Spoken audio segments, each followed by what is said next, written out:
Senators, I rise to oppose this very troubling bill. You know, there's so many things wrong about it. I'm going to break it down step by step. First, it's been well reported and there's long-standing problems that continue to be raised and are very troubling about public protection, discipline, governance, expenditures, and oversight.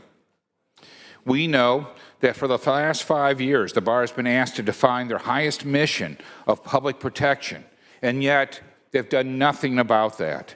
In 2015, an audit reviewed the bar's discipline process, in particular, its backlog of discipline cases.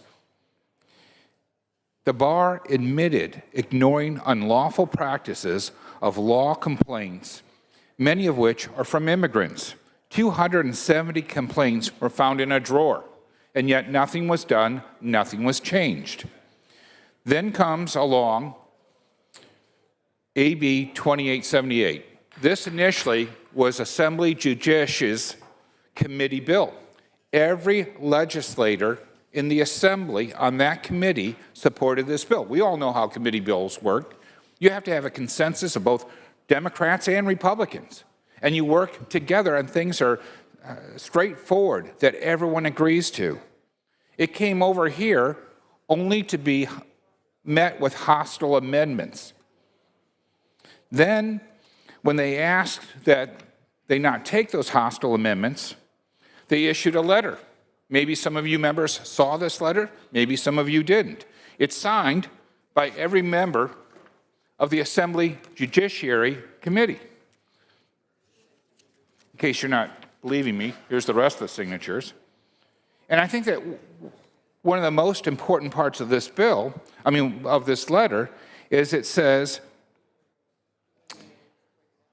the Senate Rules Committee hold our committee's bill and not refer it to the Senate floor or any other policy committee.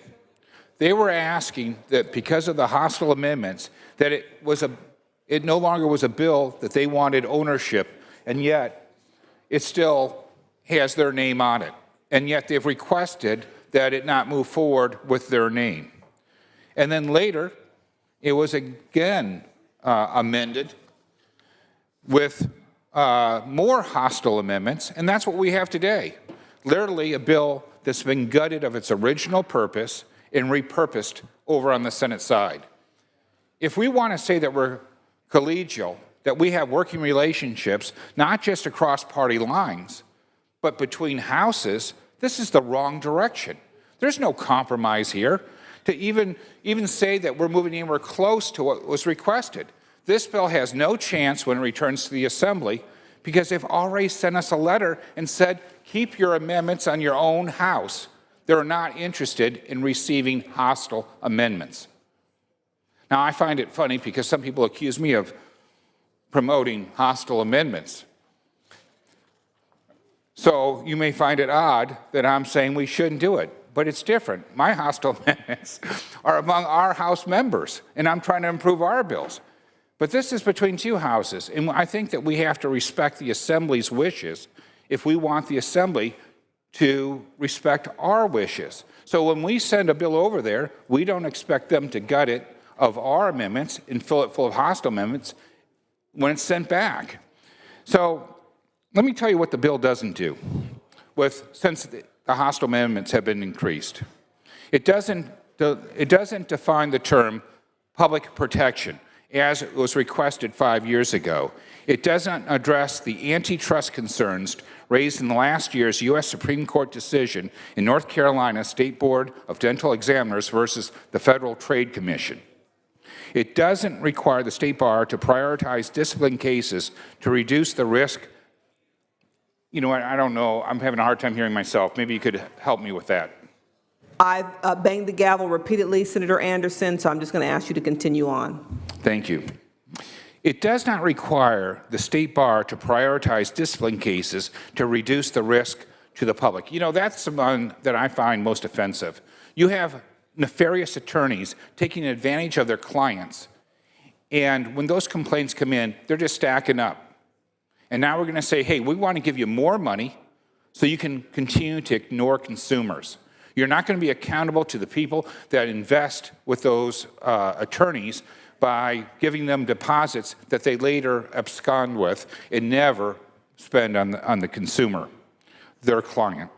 And it does not require the state auditor to determine an appropriate amount of a member's dues to ensure fair section cost. Look, this process is the worst case that we've had so far. We've complained a lot about process, about rushing things through and doing things that most Californians would find upsetting. But this in particular goes far beyond because it continues to sweep bad behavior. In fact, some nefarious attorneys who are simply violating the law, it sweeps them under the rug, turns our head in the opposite direction, never holding these people accountable. You know, this is how we got in trouble with 3 senators. We refused to address the issue, and then we had to change all our fundraising rules. We had to change all these rules to make up for the fact that we didn't address the issue. When are we going to hold people who don't follow the law accountable? Whether it's in this body, or whether it's nefarious attorneys, or whether it's a bar that's not sympathetic to the consumers that use attorneys. It's wrong. It was wrong before. It's wrong now. And it's even worse that just like Compost's AB 1676, where we stripped out the legislature for equal pay for women, to strip Senator out Anderson, this bill. Senator Anderson, I'm going on, just like you asked. I'm going to ask that you keep your comments germane to the bill being debated. Well, if a bill goes to the judiciary and it gets gutted and amended and hostile amendments are brought in and comes to the floor, I think that's germane. It's a pattern of abuse. I am going to ask you to restrict your comments to the content of the bill. Right. Not reference additional bills. And you spent quite a few minutes talking about process. We're clear. I'm going to ask that you keep your comments within the confines of the current amendments of the bill. Please, sir. Well, I think it's important that the senators understand the pattern of abuse on judicial bills that come into the committee. I'm going to ask you for the last time to maintain your comments in the contents of the amendments of the bill, period. Okay. Well, then let's just reiterate this. Let me reiterate this.